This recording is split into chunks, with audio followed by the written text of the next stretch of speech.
ego cannot defend what it does not own. There is a version of yourself you protect without realizing it. It lives in the space between what you are and what you need others to believe you are. And every time someone questions you, challenges your integrity, your intelligence, your intentions, you feel something tighten in your chest. Not because you are in danger, but because that version of yourself is. Carl Jung spent much of his life studying this phenomenon. Not the surface act of defending yourself, but what lives beneath it. The architecture of the psyche that makes explanation feel like survival. And what he found was uncomfortable. The impulse to defend yourself is not strength. It is not clarity. It is not even honesty. It is the ego's refusal to die. Jung used a specific word for the version of yourself you present to the world: the persona. The persona is not false exactly. It is functional. It is the mask you wear to navigate social reality. The employee, the friend, the responsible adult, the person who has it together. You need a persona to survive. Without it, you would be unbearable to others and impossible to yourself. But the persona is not you. It is a compression of you, a reduction, a set of traits selected not for truth but for acceptance. And the problem begins when you forget this, when you fuse with the persona, when you believe the mask is your face. Because then, when someone questions the mask, it feels like they are questioning your existence. And that is when you defend. But they never stop to ask, who would I be without it? The machinery of defense. Let's be specific about what happens. Someone accuses you of something. Maybe they are right. Maybe they are wrong. It almost doesn't matter. What matters is this: their words threaten the image you have worked to construct. So your mind activates. It assembles context. It gathers evidence. It prepares counterarguments. It replays conversations. It finds witnesses. It builds a case. This feels productive. It feels like you are standing up for yourself. But Jung would ask, who exactly are you standing up for? Not the self, the deep, integrated, whole version of you that exists beneath all performance. The ego, the part of you that needs to be seen a certain way to feel real. The ego does not care about truth. It cares about coherence. It cares that the story holds, that the image remains intact, that the social contract, I present this version of myself and you accept it, is not violated. And when that contract breaks, the ego panics, not because you are being misunderstood, but because you are being seen. This panic is ancient, primal. It comes from the same place that fears exile from the tribe. Being misunderstood in the ego's logic is a form of social death. Your ancestors survived by being accepted by the group. Rejection meant literal death. And though the stakes have changed, the nervous system has not. It still treats social disapproval as a survival threat. So the defense mechanism activates automatically. You don't choose it. It chooses you. You find yourself explaining in situations where explanation serves no purpose. You justify to people whose opinion should not matter. You defend yourself to strangers on the internet whose names you will never know. And here is the cruelty of it. The more you defend, the more fragile the image becomes. Each explanation is an admission that the image needs defending. Each justification reveals that you are not certain of your ground. The person who truly knows themselves rarely speaks twice, because the ego cannot distinguish between a genuine threat and a perceived one. It only knows the image is under attack, and it will sacrifice your peace, your time, your dignity to protect that image.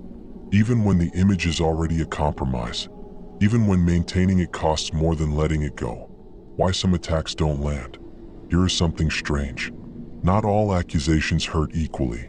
If someone calls you dishonest when you have been scrupulously truthful, you might feel annoyed, confused, maybe even amused, but you do not feel destabilized.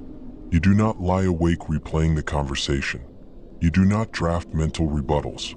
You do not need to prove anything, because the accusation does not match reality, and you know it. But if someone calls you selfish, and your stomach drops, if someone calls you cruel, and you feel heat rise in your face, if someone suggests you are manipulative, and you suddenly need to explain, justify, provide evidence, that is different. Jung would tell you why. They touched your shadow. The accusations that hurt are never the ones that are completely false. They are the ones that carry a grain of truth you have been running from. The ones that name something you have worked very hard not to see in yourself. The ones that threaten to expose what you have hidden even from your own awareness. This is why you can laugh off absurd criticisms but spiral over accurate ones. Your shadow knows the difference. The shadow does not announce itself. The shadow, in Jung's framework, is everything you refuse to admit about yourself. Not because it is evil, not because it is unforgivable, but because it threatens the persona. You want to believe you are generous, so you repress your selfishness. You want to believe you are rational, so you exile your pettiness. You want to believe you are kind, so you deny your capacity for cruelty. And these traits do not disappear. They live in the shadow, unintegrated, unacknowledged, waiting. Jung's insight was brutal. You cannot be psychologically attacked through a trait you have already integrated. If you know, deeply, honestly, that you are capable of selfishness, being called selfish does not wound you. It might even make you nod. If you have faced your cruelty, accusations of it do not collapse you. If you have accepted your limits, being reminded of them does not feel like violence. But if you have not integrated these traits, if they live in the shadow, unexamined, then any accusation that gestures toward them feels like an existential threat. Because the shadow is the part of you that you have refused to own. And when someone points at it, the ego does what it always does. It defends. Not the truth, the illusion. Jung believed that most psychological suffering comes not from the shadow itself, but from the energy spent keeping it hidden. The constant vigilance, the endless image management, the exhausting performance of being someone you are not entirely sure you are. Think about how much energy you spend monitoring yourself, editing your thoughts before you speak them, curating your reactions, presenting the acceptable version. This monitoring is exhausting, and it never stops, because the shadow never disappears. It only waits. Integration, bringing the shadow into consciousness, dissolves this tension. Not because you become perfect, but because you stop pretending to be. You stop dividing yourself into acceptable and unacceptable parts. You stop exiling traits that are simply human. You stop living in fear of being caught being who you actually are. And in that acceptance, a strange thing happens. You become less predictable to yourself, less rigid, less defensive, because you are no longer protecting a carefully constructed fiction. What defense actually protects? Let's be precise. When you defend yourself, you are not protecting reality.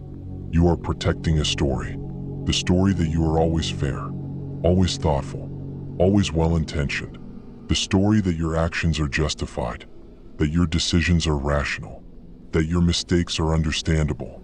The story that if people really knew you, really understood the full context, they would not judge you. This story is not entirely false, but it is incomplete.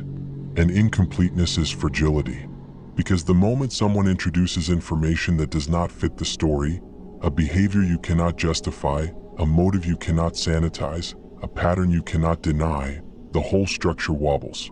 And you feel it. The wobble is what makes you explain. But here is what Jung understood. A person who knows who they are does not need to explain who they are. Not because they are arrogant, but because they have already faced the parts of themselves that others might use against them. They do not need to defend the image because they are not identified with it. They have done the work of shadow integration. They know their selfishness, their pettiness, their capacity for harm. They have looked at these traits directly, without flinching, without justifying. And in that looking, something shifts. The traits do not disappear, but the need to hide them does. When you know you are capable of cruelty, being called cruel is just information. It might be accurate, might not be.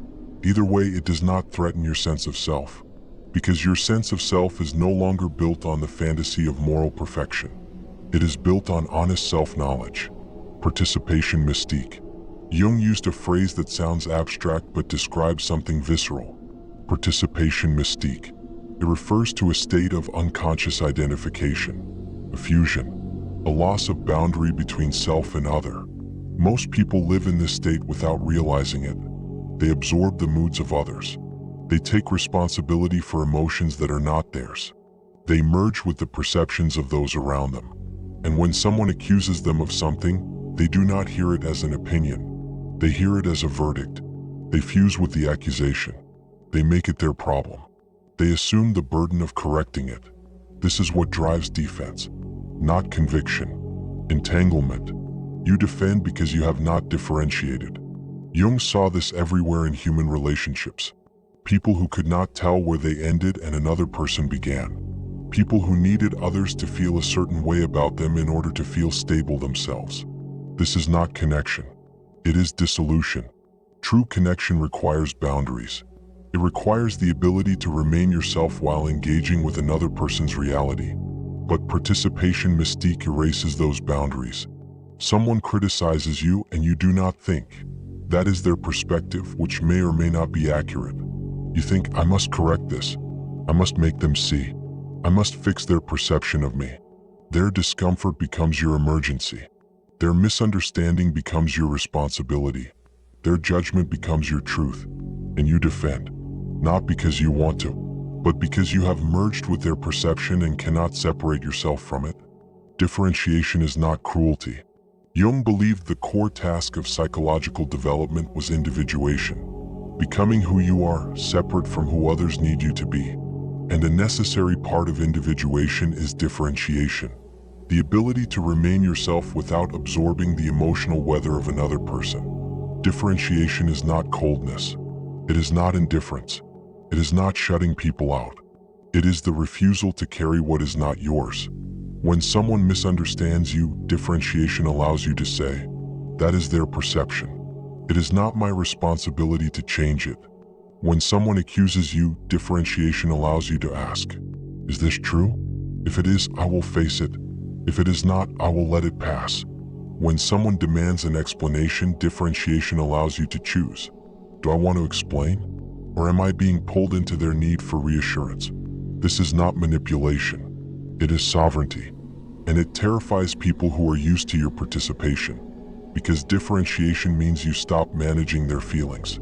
You stop softening reality to make it easier for them to digest. You stop performing the version of yourself that makes them comfortable. You simply become present as you are. And for people who have relied on your emotional labor, your constant explanations, your reassurances, your willingness to be misunderstood rather than create tension, this feels like abandonment. But it is not abandonment. It is the end of fusion, the cost of silence. When you stop defending yourself, something shifts. People who were used to your explanations will feel abandoned. People who relied on your emotional labor will feel confused. People who benefited from your need to be understood will feel rejected. They may escalate. They may accuse you of arrogance. They may say you have changed. And Jung would say, you have not changed. You have differentiated. And differentiation always looks like distance to people who have been living in your emotional field. This is why individuation is lonely. Not because you become isolated, but because you stop managing perceptions. And most relationships are built on exactly that, mutual perception management. When you withdraw from that contract, the relationship either deepens or dissolves. There is no third option. Some people will meet you in the space of differentiation. They will respect the boundary. They will stop demanding explanations. The relationship will become more honest, more direct, less performative. These relationships deepen, but others will not. They will escalate their demands. They will punish your silence. They will interpret your refusal to defend as proof of guilt. These relationships dissolve, and you have to let them. Because the alternative, returning to the old pattern, resuming the performance, explaining yourself back into good standing, is a form of self-betrayal. Jung understood this cost. Individuation is not free. It requires you to release the need for universal approval. It requires you to accept that becoming whole means disappointing people who preferred you fragmented. And here is what makes this particularly difficult. The people who resist your differentiation are often the ones closest to you. Family, old friends, long-term partners. This is why individuation is lonely. Not because you become isolated, but because you stop managing perceptions. And most relationships are built on exactly that, mutual perception management. When you withdraw from that contract, the relationship either deepens or dissolves. There is no third option. Some people will meet you in the space of differentiation. They will respect the boundary. They will stop demanding explanations. The relationship will become more honest, more direct, less performative. These relationships deepen, but others will not. They will escalate their demands. They will punish your silence. They will interpret your refusal to defend as proof of guilt. These relationships dissolve, and you have to let them. Because the alternative, returning to the old pattern, resuming the performance, explaining yourself back into good standing, is a form of self-betrayal. Jung understood this cost. Individuation is not free. It requires you to release the need for universal approval. It requires you to accept that becoming whole means disappointing people who preferred you fragmented. And here is what makes this particularly difficult. The people who resist your differentiation are often the ones closest to you. Family, old friends, long-term partners. They are not being cruel. They are being human. They built a relationship with a version of you that managed their discomfort, that explained, that reassured, that bent. And now that version is gone. They feel the loss. They mourn it. They may even rage against it. And you have to let them. Not because you do not love them, but because returning to the old pattern, to the defended, explained, managed version of yourself, would be a betrayal of the work you have done. Some will adapt. Most will not. And you will have to make peace with that. Why silence works. Modern psychology sometimes frames silence as a power move, a tactic, a way to dominate or control. Jung saw it differently. Silence is not a strategy. It is the natural behavior of someone who has nothing left to protect. When you do not defend yourself, you are not withholding information. You are refusing participation. You are declining to enter the emotional game where your worth is determined by how well you explain yourself. This is not arrogance. It is integration. Because a person who has faced their shadow does not fear being seen. They do not need to control how they are perceived. They do not need approval to know who they are. And when you reach that state, defense becomes irrelevant. Not because you are above it, but because there is nothing left inside you that needs protecting. The persona is no longer something you identify with. It is just a functional tool, a way of interfacing with social reality, but it is not you. So when someone attacks the persona, you do not feel attacked. You feel observed. And observation without defense is a kind of freedom most people never experience. The difference between response and reaction. This does not mean you never speak. It means you stop reacting. Reaction is unconscious. It is automatic. It is the ego scrambling to repair the persona. Response is conscious. It is chosen. It is the self deciding whether speaking serves truth or merely soothes anxiety. You can respond to injustice. You can respond to cruelty. You can respond to misunderstanding if you want to, but you do not need to. And that distinction changes everything. Because when you speak from choice rather than compulsion, your words carry different weight. They do not plead. They do not justify. They simply state. And people feel the difference. A person defending themselves sounds desperate. Their words are laced with anxiety. They over-explain. They provide too much context. They anticipate objections and address them preemptively. A person responding from integration sounds calm. Their words are economical. They state what is true and stop. They do not chase approval. They do not need you to agree. This is not because they do not care. It is because they have separated their worth from your perception. And that separation, that ability to remain whole regardless of how you are seen, is what Jung called the individuated self. Individuation means letting people misunderstand you. Jung was clear about this. Individuation is not about being liked. It is about being whole. And wholeness requires accepting that not everyone will understand you. Not everyone will agree with you. Not everyone will approve.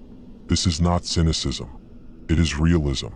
Because the alternative, trying to be understood by everyone, is a form of psychic suicide. You fracture yourself into 1,000 versions, each tailored to a different audience and none of them true. Jung called this the inflation of the persona. It is exhausting. It is corrosive. And it is what most people spend their entire lives doing. Individuation is the decision to stop, to let the misunderstandings stand, to let the judgments land, to let people be wrong about you, not because you do not care, but because you care more about being whole than being understood. This does not mean you become indifferent to all feedback. You can still listen. You can still consider whether criticism contains truth. You can still adjust your behavior when appropriate, but you do it from a place of choice, not compulsion. You do it because you want to grow, not because you need to be seen correctly. And that distinction between growth that serves the self and performance that serves the ego is everything. The ego explains. The self stands. There is a moment in every life, if you are paying attention, when you realize this. Every explanation you give is a negotiation with someone else's perception. And every negotiation is a concession. You are allowing their uncertainty to define your clarity. You are making their confusion your responsibility. You are giving them power over your internal coherence.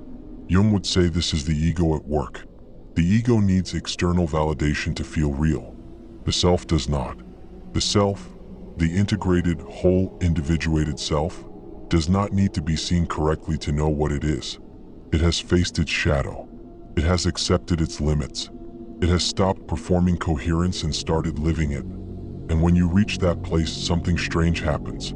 You stop defending yourself, not because you have become cold, but because there is no longer anything to defend. The accusations that once destabilized you now pass through without landing.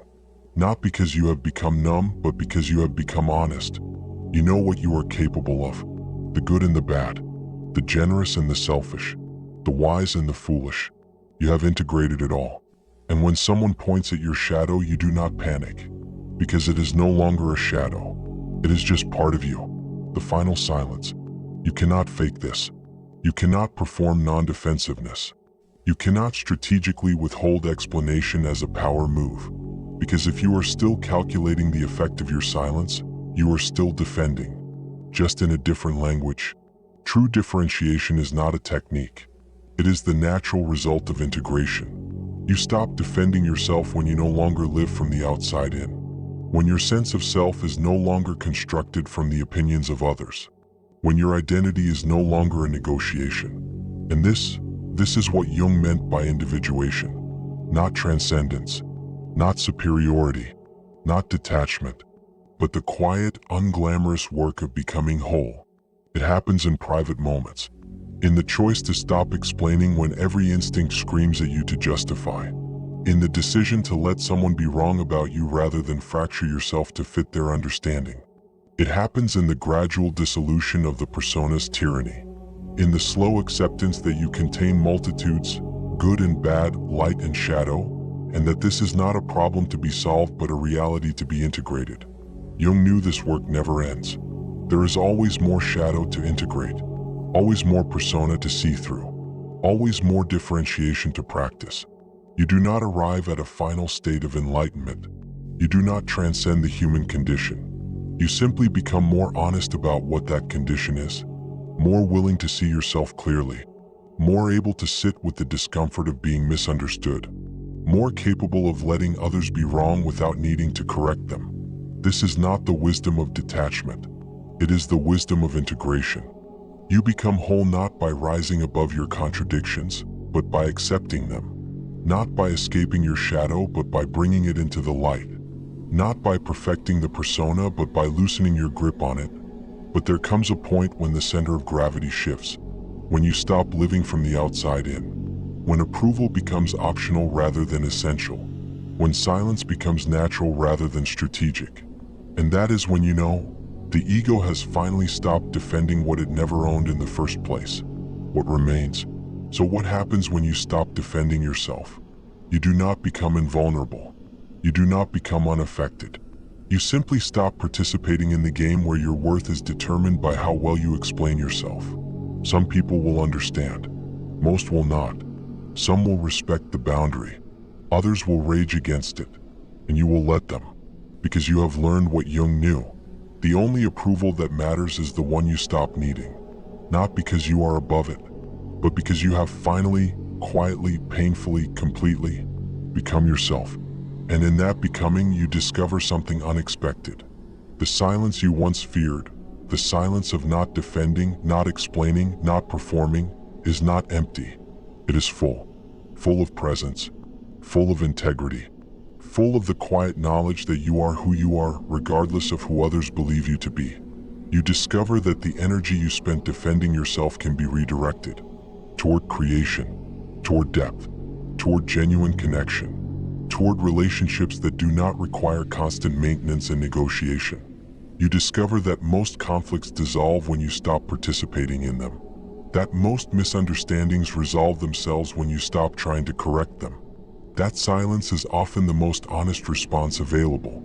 You discover that the people worth keeping in your life are the ones who can meet you in silence, who do not need your explanations to respect you, who can sit with ambiguity without demanding resolution. This is not the end of growth. It is the beginning of living from the self instead of the ego. And everything changes from there. Not dramatically, not suddenly, but quietly, permanently. You become someone who can be misunderstood without collapsing. Someone who can be criticized without defending. Someone who can be wrong without explaining it away.